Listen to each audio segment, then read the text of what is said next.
So, welcome to the second part of our video. We are doing the first unit of Themes NCERT, class 12th. The chapter is Bricks, Beads and Stones, the Harappan Civilization. So, हमने देख लिया था कि दयाराम साहनी जी ने हमारे Harappan civilisation को पहले archaeologist थे जिन्होंने हरप्पन सिविलाइजेशन को डिस्कवरी किया है। आफ्टर दैट मैंने आपसे कहा था कि आप एक बार ये वाला मैप को देख लीजिएगा और इनकी सारी लोकेशंस को लोकेट कीजिएगा। सो अब हम बिगनिंग्स पे आते हैं। There are several archaeological cultures in the region prior to the mature Harappan. जब तक हमारा मैच्योर हरप्पन हिट करता है उसके पहले हमारे पास काफ़ी सारे कल्चर्स थे। जैसे हमने ये मैच्योर है, ये अर्ली है, ये लेटर है। तो जब अर्ली कल्चर चल रहा था इस टाइम पे काफ़ी सारे कल्चर्स एक साथ ग्रो कर रहे थे। These cultures were associated with distinctive pottery. तो उस टाइम पे अलग अलग प्रकार की पॉटरी होती थी अलग अलग कल्चर में। Evidence of agriculture and pastoralism and some craft. Settlements were generally small, there were virtually no large buildings. सारे सेटलमेंट बहुत छोटे छोटे होते थे, बहुत बड़ी बड़ी बिल्डिंग्स उस समय नहीं हुआ करती थी। It appears that there was a break between the early Harappan and the Harappan civilization। तो ऐसा लगता है देखने में कि जो अर्ली हरप्पन सिविलाइजेशन थी जिसकी हम यहाँ भी बात करें और जब ये मैच्योर आपका हिट करता है उसके बीच में एक बहुत बड़ा ब्रेक था। एकदम नहीं ऐसा हुआ था कि एक बहुत बढ़िया सिविलाइजेशन आपकी बन के तैयार हो गई है, नहीं, धीरे धीरे ग्रो हुआ था। Evident from the large scale burning of at some cities as well as abandonment of certain settlements. तो अब जैसे एविडेंट है लार्ज स्केल बर्निंग होती है कुछ सिटीज़ में और कुछ जगह पे काफ़ी सारे ऐसे सेटलमेंट है जिसको अबैंडन कर दिया है, मतलब उनको उस जगह को छोड़ के काफ़ी सारे लोग चले गए हैं। ये देखिए early and mature Harappan culture. Look at these figures for the number of settlements in Sindh and Cholistan area of Pakistan bordering the Thar desert. तो आपके total number of site Sindh में 106 हैं, चोलिस्तान में 239 है। अर्ली हरप्पन साइट 52 है, चोलिस्तान में 37 है। मैच्योर 65, 136। और ये जो न्यू साइट्स हैं आपकी मैच्योर सेटलमेंट 43 है, 132। अर्ली हरप्पन साइट्स अबेंडेंड जिनको छोड़ के लोग चले गए थे यहाँ पे 29, यहाँ 33। तो ये एक तरह का आपको डेटा देता है कि कैसे कैसे जो सेटलमेंट सिंध और चोलिस्तान में थी उसमें मतलब कितनी टोटल नंबर ऑफ साइट्स रही थी, कितनी अर्ली टाइम पे थी, कितनी मैच्योर टाइम पे आई और कितनी तब आई जब लोग छोड़ के चले गए।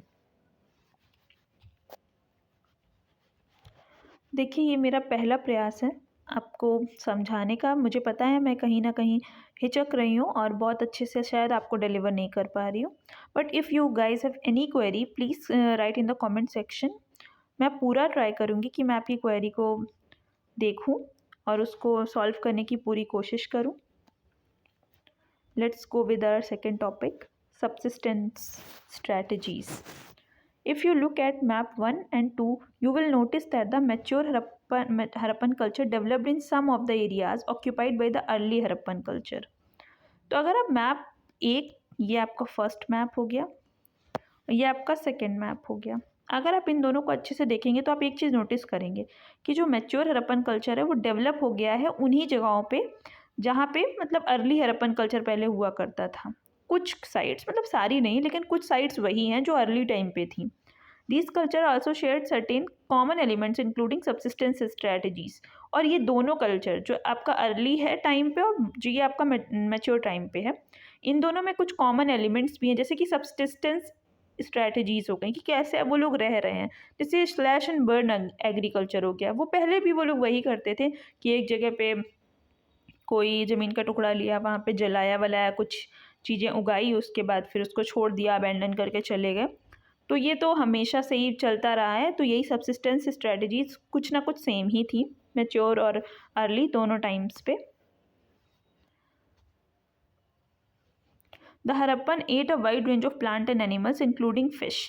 बहुत सारे वाइड रेंज ऑफ एनिमल्स और प्लांट्स को वो लोग खाते थे जैसे कि फ़िश हो गया। Archaeologist have been able to reconstruct dietary practices from finds of charred grains and seeds. तो जो आर्कियोलॉजिस्ट हैं उन्होंने मतलब थोड़ा सा सोचा है कि उनका डाइटरी प्रैक्टिसेस क्या होती होंगी, क्योंकि उनको कुछ फाइंडिंग्स मिली हैं जैसे कि चार्ड ग्रेन्स उनको मिले हैं और कुछ सीड्स मिले हैं पुराने समय के। तो उससे उनको पता चलता है कि इनकी कुछ कुछ डाइटरी प्रैक्टिसेस ऐसी रही होंगी। These are studied by archaeobotanists who are specialist in ancient plant remains। तो जो आपको पता होगा बायोलॉजी की एक ब्रांच है बॉटनी, जिसमें आप प्लांट्स के ऊपर स्टडीज़ करते हो। तो फिर ये यही बोल रहे हैं कि कुछ आर्कियोलॉजिस्ट हैं जो कि बॉटनिस्ट हैं, मतलब वो स्पेशलाइज्ड हैं प्लांट की जो रिमेन्स रह जाते हैं उनकी स्टडीज़ करने में। तो उन्हीं लोगों ने ये स्टडी करके बताया है कि कुछ चार्ड ग्रेन्स या फिर सीड्स का वो लोग यूज़ करते होंगे खाने में। Grains found at Harappan sites include wheat, barley, lentil, chickpea, sesame, millet are found from sites of Gujarat. Finds of rice are relatively rare। ठीक है, तो आप क्या क्या चीज़ें वहाँ पे पाते हैं? व्हीट हो गया, बार्ली हो गया, लेंटिल हो गया, चिकपी हो गया, सीसम हो गया, मिलेट्स हो गए। इनको आप मोस्टली मतलब ये सारी चीज़ें हैं जो उस समय पे पाई जाती थी। मिलेट्स मेनली आपका गुजरात में पाया जाता था, और जो राइस है जो कि अभी तो बहुत ही कॉमन है राइस, लेकिन उस समय पे राइस थोड़ा रेयर था मैच्योर हरप्पन साइट के समय। और कुछ एनिमल के बोन्स मिलते हैं हरप्पन में, includes the cattle, sheep, goat, buffalo and pig. कौन कौन से हो गए आपके? शीप हो गया, गोट हो गया, बफेलो हो गया और पिग हो गया। स्टडीज डन बाई आर्कियोजूलॉजिस्ट और जू archaeologist indicate that these animals were domesticated. तो जो कुछ भी आपके जो अब ये भी ब्रांच है एक उनकी बायोलॉजिस्ट की, जो जूलॉजिस्ट होते हैं, एंड दीज जूलॉजिस्ट वर, उन्होंने मतलब ये थोड़ा अपना स्टडीज़ वगैरह करके बताया है कि उस टाइम पे जो ये एनिमल्स थे शायद डोमेस्टिकेट किए जाते थे। इसके पहले हमको डोमेस्टिकेशन के रिमेन्स नहीं मिलते हैं कि इंसान जो है वो पाल रहा था जानवर को, ये हमको नहीं पता चल रहा था, लेकिन इस टाइम पे आपको ऐसा पता चलने लगता है। Bones of wild species such as boar, deer and घड़ियाल, इनके भी कुछ बोन्स पाए गए हैं। Are also found. We do not know whether the Harappan hunted these animals themselves of or obtained meat from other hunting communities। Bones of fish and fowl are also found। तो आपको क्या क्या क्या मिलता है उस समय पे? Bones of fish and fowl found होते हैं, bones of boar, deer and घड़ियाल मिलता है, और आपको cattle of sheep, goat, buffalo, pig. और आपको कौन कौन सी चीज़ें आप वहाँ पे उगाते थे उस समय पे? Wheat, barley, lentil, chickpea and sesame. Millet भी गुजरात में। और यहाँ पे आप एक चीज़ ध्यान दीजिएगा, उस समय कोई भी काऊ का कोई, या फिर किसी सील पे या फिर किसी भी प्रकार से काऊ का कोई मेंशन नहीं मिलता उस समय पे। एलिफेंट्स और डायनासोर्स का भी मेंशन है।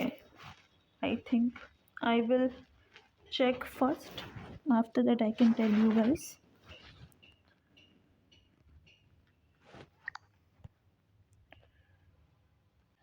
यस गाइस, मैंने क्रॉस वेरीफाई किया है, उस समय पे एलिफेंट्स एंड डायनासोर्स भी पाए जाते थे। और ये देखिएगा, आप ऐसे मत सोचिए कि गुजरात राइस जो है वो आपका पाया ही नहीं जाता था, लेकिन रेयर था। मतलब आप थोड़ा सा डाइसी रहेगा, आप बिल्कुल अगर ये लिख दिया जाए मतलब आपके किसी प्रीलिम्स के एक स्टेटमेंट में कि rice are not found in the Harappan civilisation, तो आप उसको नॉट पे मत टिक कीजिएगा, थोड़ा सा एम्बिग्विटी रहेगी इन क्वेश्चंस में। यहाँ पे आपके जो मेरे अर्ली हरप्पन के कुछ एरियाज़ हैं, सिसवाल हो गया, डाम्पशाद, कोटडिजी, एमरीनाल, ये आपके कुछ मैच्योर हरप्पन साइट्स हैं। Mature Harappan sites are more important than early, so please remember all these sites। Thank you। We will continue this in the next part। Please subscribe to the channel।